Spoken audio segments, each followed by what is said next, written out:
अगले लेक्चर में आप सभी का स्वागत है। पिछले लेक्चर में हमने स्लोप के बारे में थोड़ा सा जाना था, उसका डेरिवेशन देखा था, उसका फॉर्मूला कैसे आया। आज उसके स्लोप को सॉल्व करने के जो तरीके हैं उनके ऊपर जानते हैं। Ways to solve the slope. तो हमारे पास 4 मेथड्स हैं यहाँ पर यूजिंग 2 पॉइंट्स, 2 बिंदुओं से। अगर आपको एक स्ट्रेट लाइन दे रखी है और 2 पॉइंट्स दे रखे हैं उस स्ट्रेट लाइन के ऊपर, जैसे मान लेते हैं a x1 y1 और b x2 y2 2 पॉइंट्स हैं, तो आप स्लोप कैसे फाइंड करेंगे? तो स्लोप का फॉर्मूला हम इसके अंदर यूज करेंगे। स्लोप का फॉर्मूला क्या होता है? m equal to y2 minus y1 divided by x2 minus x1, जहाँ पर ये जो x2 है वो x1 के बराबर नहीं होना चाहिए, अदरवाइज ये स्लोप अनडिफाइंड हो जाएगा। तो ये m किसको डिनोट कर रहा है? यहाँ पे स्लोप को डिनोट कर रहा है। एक पॉइंट है x1 y1 और एक पॉइंट है b x2 y2 straight line के ऊपर। तो हम क्या फाइंड आउट कर सकते हैं? स्लोप का फॉर्मूला लगा करके डायरेक्ट ही स्लोप का वैल्यू फाइंड आउट कर सकते हैं। दूसरा जो मेथड है एंगल ऑफ इंक्लिनेशन, झुकाव के कोण से। हमने देखा था एक कोई स्ट्रेट लाइन जब हम ड्रॉ करते हैं तो वो स्ट्रेट लाइन एक्स एक्सिस के साथ पॉजिटिव डायरेक्शन में एक एंगल बनाती है थीटा, उसको कहते हैं इंक्लिनेशन। और जो ये एंगल जब हम tan थीटा से कैलकुलेट करते हैं तो इसी को एंगल ऑफ इंक्लिनेशन कहते हैं। तो ये हमने देखा था कल property m equal to tan theta. अगर आपको एंगल दे रखा है तो भी आप क्या फाइंड आउट कर सकते हैं? स्लोप फाइंड आउट कर सकते हैं। यहाँ पर ये जो थीटा है वो इंक्लिनेशन है, tan थीटा किसको डिनोट कर रहा है? यहाँ पे एंगल ऑफ इंक्लिनेशन को, और m हमारा स्लोप या फिर ग्रेडियंट कह सकते हैं इसको, या हिंदी में इसको कहते हैं प्रवणता। ठीक है। तीसरा मेथड क्या है? Using equation of straight line. Straight line का इक्वेशन अभी हमने पढ़ा नहीं है, लेकिन y equal to mx plus c एक सरल रेखा का समीकरण है, स्ट्रेट लाइन का इक्वेशन है। तो इसमें जो m है वो डिनोट किसको करता है? Slope of line. ये जो लाइन हमको दे रखी है, इस लाइन के अंदर m का जो वैल्यू होगा, ये x का जो कोफिशिएंट है वो किसको डिनोट करेगा? Slope of line. और ये होगा हमारा c y इंटरसेप्ट को डिनोट करता है। इसका अगर डायग्राम बनाना चाहते हैं तो डायग्राम इस तरह से बनता है इसका। जैसे ये स्ट्रेट लाइन है, यहाँ पर एंगल थीटा है, मान लेते हैं ये स्ट्रेट लाइन है b, ये हो गया a, ये आपका y एक्सिस, ये x एक्सिस, ये x प्राइम, और ये हो गया आपका y प्राइम।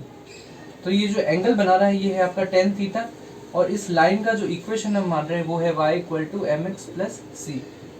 ये c क्या है? इंटरसेप्ट है इसका। 0,0 जो पॉइंट है वो वहां से लेकर के इस y एक्सिस पर इस लाइन ने कहाँ पे कट किया है उतना डिस्टेंस को हम कहते हैं इंटरसेप्ट, c इंटरसेप्ट। ठीक है। तो यहाँ स्ट्रेट लाइन का इक्वेशन दे रखा है, तो उससे भी आप फाइंड आउट कर सकते हैं slope of the line using the normal vector. अब दो तरह के वेक्टर्स होते हैं हमारे पास, डायरेक्शन वेक्टर और नॉर्मल वेक्टर।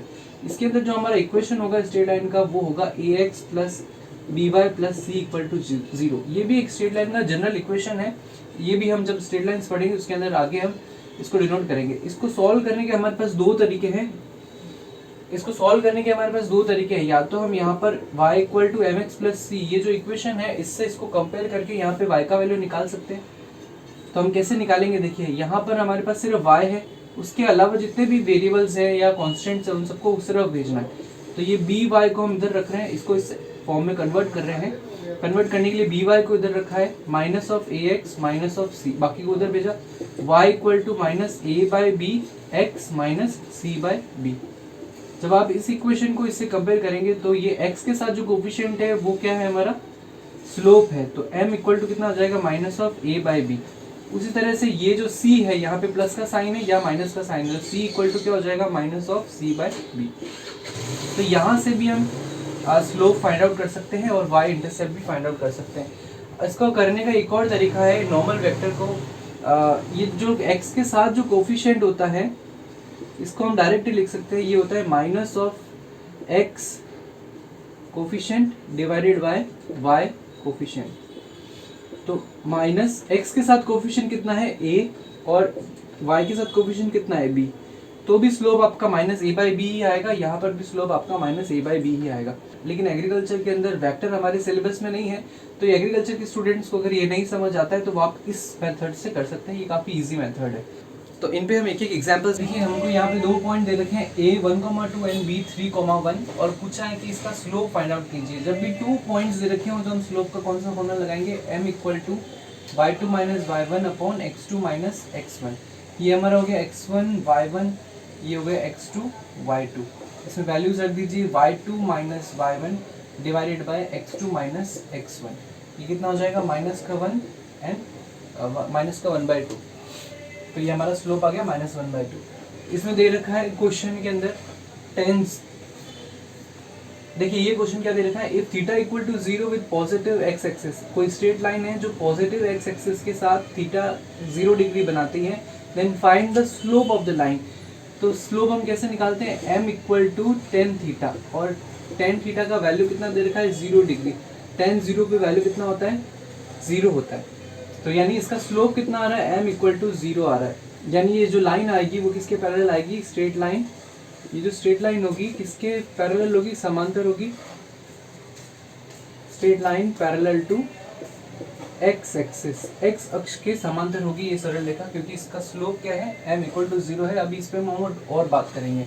अगला क्वेश्चन देखिए क्या दे रखा है, गिवन एक इक्वेशन दे रखी है और पूछा है फाइंड स्लोप। तो इसको आप देख करके डायरेक्ट कंपेयर नहीं करना है, y equal to mx plus c, यहाँ x के साथ जो कोफिशिएंट है वो 3 हो गया तो इसका स्लोप 3, ऐसा नहीं है। y के साथ भी देखिए कोफिशिएंट क्या है, 1 है, यहाँ y के साथ 2 है, तो इसको पहले हमें इस फॉर्म में कन्वर्ट करना पड़ेगा। तो ये जो 2 है इसको हम सॉल्व करेंगे, तो 2 को आप नीचे भेजिए, 3/2x plus 8/2, y equal to हो जाएगा 3/2x प्लस 4। अब आप लिख सकते हैं ये m इक्वल टू कितना होगा, 3/2 और c इक्वल टू कितना हो जाएगा आपका 4। तो m आपका स्लोप कितना आएगा, यहाँ से 3/2 स्लोप आएगा। इस इक्वेशन को देखिए, यहाँ पे इक्वेशन अपने को दे रही है 3x plus 2y minus 8 equal to 0। तो ये हमारी इक्वेशन थी ax plus by plus c equal to 0। इससे आप कंपेयर कर सकते हैं इसको। तो कंपेयर करेंगे तो आप कैसे इसको हम किस फॉर्म में कन्वर्ट करते हैं, y equal to mx plus c form में कन्वर्ट करते हैं। तो इसको कन्वर्ट करें पहले, 2y को हम इसी तरफ रख रहे हैं, बाकी सारे वेरिएबल्स को हम उस तरफ भेजेंगे। तो ये हो जाएगा माइनस का 3x प्लस का 8, y equal to minus 3/2x plus 8/2, y equal to minus 3/2x plus 4। अब बस इस इक्वेशन में से आप बता सकते हैं ये जो माइनस 3/2 है ये क्या है, हमारा स्लोप है, और ये जो 4 है वो हमारा क्या है, इंटरसेप्ट है y एक्सिस के ऊपर। इसी का एक मेथड मैंने आपको और बताया था, यूजिंग नॉर्मल वेक्टर। तो इसके नॉर्मल क्या होंगे, m इक्वल टू आप क्या लिख सकते हैं, माइनस ऑफ x के साथ जो कोफिशिएंट है वो डिवाइडेड बाय y के साथ जो कोफिशिएंट है वो -3/2। तो देखिए -3/2, यहाँ इसको सॉल्व करना आसान है, थोड़ा ये कॉम्प्लिकेटेड है, लेकिन अगर आपको ये समझ नहीं आता तो फिर आप इसको इस तरीके से सॉल्व करके लिख सकते हैं। मैं फिर से लिख देता हूँ, minus of x coefficient divided by y का कोफिशिएंट, ये इसका फॉर्मूला है, हम काम में लेते हैं। तो आइए देखते हैं टाइप्स ऑफ स्लोप कितने हैं। तो देखिए टाइप्स ऑफ स्लोप की अगर बात करें तो हमारे पास पॉजिटिव स्लोप, जिसको हिंदी में धनात्मक प्रवणता कहते हैं। देखिए जब हम लेफ्ट टू राइट अगर हम जा रहे हैं, तो लेफ्ट टू राइट अगर y का भी वैल्यू बढ़े और x का भी वैल्यू बढ़े, तो ऐसा जो हमको स्लोप मिलेगा वो पॉजिटिव स्लोप होगा। देखिए यहाँ x का वैल्यू कितना है, 2, और x का वैल्यू बढ़ करके हो गया है 5, y का वैल्यू है 1 और y का वैल्यू बढ़ करके हो गया है 6। दोनों ही वैल्यू जब इंक्रीज हो रहे हैं तो हम कह रहे हैं ये स्लोप कैसा है, पॉजिटिव है। आप इसको सॉल्व करके भी लिख सकते हैं, m equal to y2 minus y1 divided by x2 minus x1। x1 y1 हमारे पास कौन से हैं, ये रहे हमारे x1 y1 और ये रहे x2 y2। y1 और y2 के वैल्यूज यहाँ पे पुट करते हैं, y2 है 6 minus 1 divided by 5 minus 2, 5 divided by 3। ये पॉजिटिव स्लोप आ रहा है, इसमें नेगेटिव नहीं आ रहा। अगर आप इसकी साइन इस तरह से चेंज भी कर देते हैं, अगर आप ऐसे लिखते हैं y1 minus y2 divided by x1 minus x2, तो भी स्लोप पर कोई इफेक्ट नहीं पड़ेगा। तो ये हो जाएगा 1 माइनस 6 डिवाइडेड बाय 2 माइनस 5, ये कितना आएगा, माइनस का 5 डिवाइडेड बाय माइनस ऑफ 3, और ये दोनों कट के फाइनली कितना हो जाएगा, 5/3 हो जाएगा। क्योंकि दोनों x और y दोनों ही इंक्रीज हो रहे हैं, तो इस पर जो स्लोप हमको मिलेगा वो पॉजिटिव स्लोप मिलेगा। हालांकि आपको ऊपर वाला फॉर्मूला ही काम लेना है, y2 minus y1 divide by x2 minus x1, क्योंकि डिस्टेंस हमेशा कैसा रहता है, पॉजिटिव रहता है, डिस्टेंस कभी नेगेटिव नहीं रहता। तो हमने साइन को चेंज करके भी देख लिया, हमारे आंसर में कोई भी डिफरेंस नहीं आया है।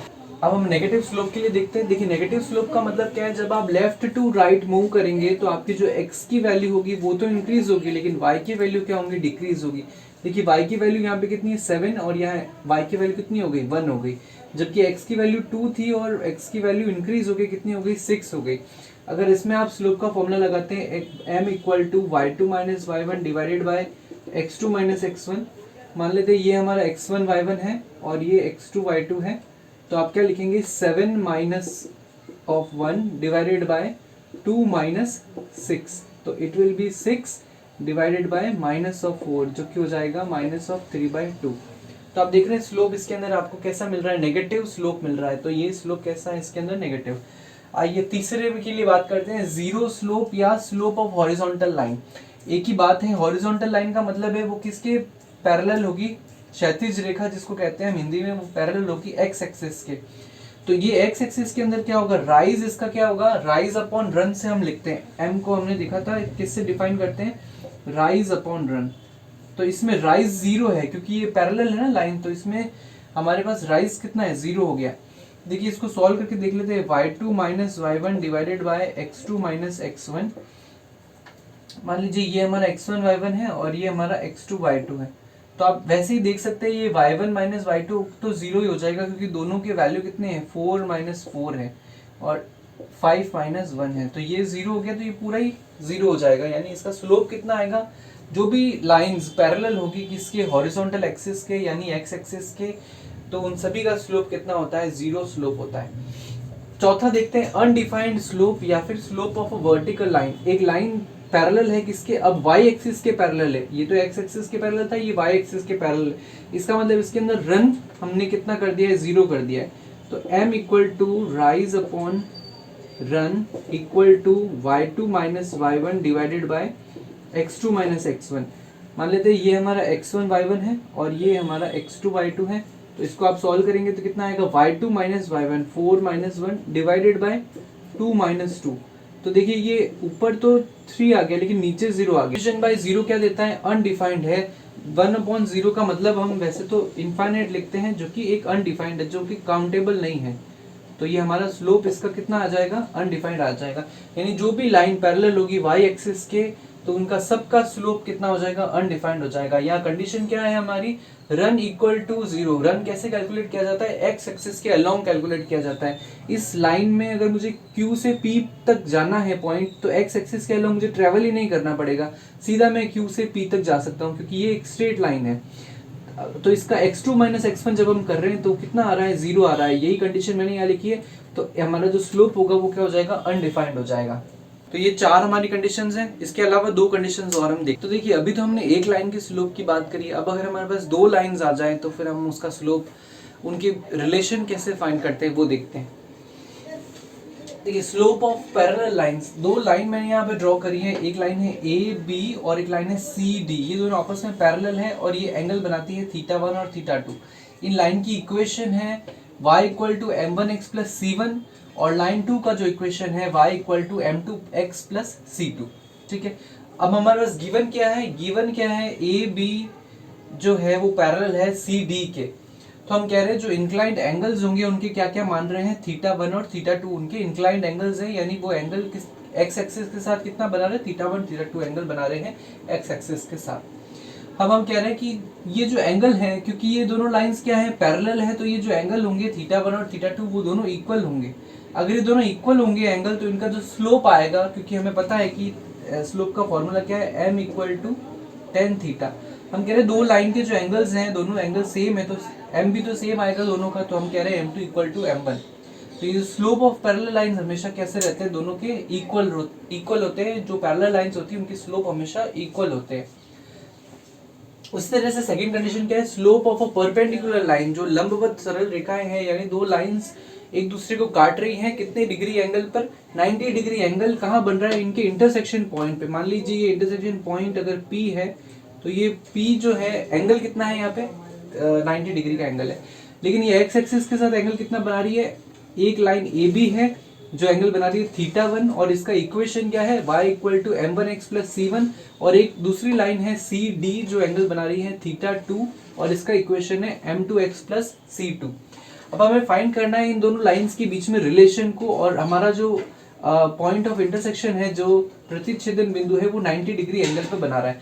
तो गिवन क्या क्या है, ए बी परपेंडिकुलर है किसके, सी डी के, ये हमको दे रखा है। तो फ्रॉम एक्सटर्नल एंगल थ्योरम, ये एंगल एक्सटर्नल एंगल थ्योरम क्या कहती है, ये जो बाहर वाला एंगल है θ2, इस θ2 का वैल्यू मुझे θ1 के रेस्पेक्ट में निकालना पड़ेगा, तभी तो हम रिलेशन लेकर के आ सकते हैं। तो देखिए ये एंगल अगर 90 डिग्री है तो ये भी तो एंगल 90 डिग्री होगा। आमने सामने वाले के कोण जो होते हैं, अपोजिट एंगल्स जो होते हैं वो इक्वल होते हैं। अगर ये 90 है, ये थीटा है, तो ये कितना होगा, θ2 इक्वल टू हम लिख सकते हैं θ1 प्लस 90 डिग्री। ये एक्सटर्नल एंगल थ्योरम है। इसके ये क्या कहती है एक्सटर्नल एंगल थ्योरम की, एक्सटर्नल जो एंगल है θ2 वो अपोजिट इंटीरियर एंगल्स के सम के इक्वल होता है। External angle θ2 will be equal to sum of opposite interior angles of a triangle. ठीक है, इंटीरियर, इसके ऊपर हम डिटेल में फिर से आगे बात करेंगे। तो ये m1 इक्वल टू कितना है हमारे पास, tan θ1, इसका स्लोप तो हमारे पास tan θ1 है, लेकिन m2 का स्लोप हमको θ1 के रेस्पेक्ट में अगर लिखना है तो हम क्या लिख सकते हैं, ये जो θ2 का वैल्यू है हम यहाँ पे पुट कर देंगे m2 equal to tan θ1 plus 90। tan 90 में चेंज होता है और वो होता है माइनस का cot θ1 में कन्वर्ट हो जाएगा ये। ठीक है, अब हमको इनके बीच में रिलेशन निकालना है, तो हमने क्या किया है, m1 into m2 equal to, इनकी वैल्यूज हमने यहाँ पे रख दी, tan थीटा और माइनस ऑफ cot θ1। cot को हम लिख सकते हैं 1/10, तो यहाँ आपने 1/10 θ1 लिखा है। ये tan θ1 दोनों कैंसिल आउट हो जाएंगे, या बचेगा सिर्फ 1। ये एक इंपॉर्टेंट रिलेशन है जो क्या बताता है कि ये लाइंस परपेंडिकुलर होती है, m1 into m2 equals to minus का 1, या इसको हम इस फॉर्म में भी लिख सकते हैं m1 equal to minus 1 of m2। तो ये जो रिलेशन है ये हमको ये बताता है कि दो लाइंस आपस में इंटरसेक्ट कर रही है, और वो लाइंस जो एंगल बना रही है इंटरसेक्शन पॉइंट पे, वो एंगल है 90 डिग्री। तो हम इसके अंदर क्या लिख सकते हैं स्टेटमेंट, कि slope of two perpendicular lines are negative inverse of each other, कि दो लंबवत सरल रेखाओं के जो स्लोप होते हैं वो एक दूसरे के नेगेटिव इनवर्स होते हैं। यानी अगर एक का स्लोप आपको पता है तो आप दूसरे का स्लोप फाइंड आउट कर सकते हैं। जैसे अगर इसका एग्जांपल लेकर के देखें, एक y इक्वल टू अगर आपको कहा जाए 4x प्लस c1 है, और आपको कहा जाए कि दूसरा एक लाइन और है जो इसकी लाइन के पैरेलल है, तो उस लाइन का इक्वेशन क्या होगा, तो आप इसके स्लोप को एज इट इज रख सकते हैं x1 प्लस c2, ये इसका इक्वेशन आप लिख सकते हैं। ये लाइन नंबर 1 का इक्वेशन हो जाएगा और ये लाइन नंबर 2 का इक्वेशन हो जाएगा। इस तरीके से अगर आपको यहाँ पर भी एक लाइन दे रखी है और उसमें आपको कहा जा रहा है कि y equal to 2/3x plus c1 एक लाइन है, इसके परपेंडिकुलर लाइन का इक्वेशन आप निकालिए, तो क्या निकाल सकते हैं इसको आप, इसका तो पहले आपको क्या करना है, नेगेटिव इनवर्स निकालना है, यानी इसका तो इनवर्स करना है और आगे माइनस का साइन भी आपको लगाना है। तो ये इसका माइनस का साइन हो गया, माइनस का 3/2x प्लस c2, ये इस लाइन दूसरी लाइन का इक्वेशन हो जाएगा। ये आपकी लाइन 1 हो गई और ये आपकी लाइन 2 का इक्वेशन हो गया। तो इस तरीके से ये डायरेक्टली कभी नहीं पूछा जाता है, लेकिन ये एग्जाम के लिए इंपॉर्टेंट है, आपको कंडीशन पूछ सकते हैं ऑब्जेक्टिव क्वेश्चंस के अंदर, ये दोनों ही कंडीशंस आप ध्यान रखिए। और ये आगे जब हम स्ट्रेट लाइंस पढ़ेंगे, ये अभी जो मैंने एग्जांपल्स दिए ये दोनों स्ट्रेट लाइन के ऊपर बेस्ड हैं, तो हो सकता है अभी आपको एग्जांपल समझ नहीं आया हो, लेकिन जब हम स्ट्रेट लाइन के टाइप्स पढ़ लेंगे, उनके ऊपर बेस्ड क्वेश्चंस कर लेंगे, तो आप देखेंगे उसमें जो क्वेश्चंस बीच बीच में कहीं ना कहीं ये प्रॉपर्टीज आपके काम आती है। तो आज की वीडियो में इतना ही, अगले वीडियो में हम स्लोप के ऊपर बेस्ड अलग अलग क्वेश्चंस सॉल्व करेंगे। Thank you.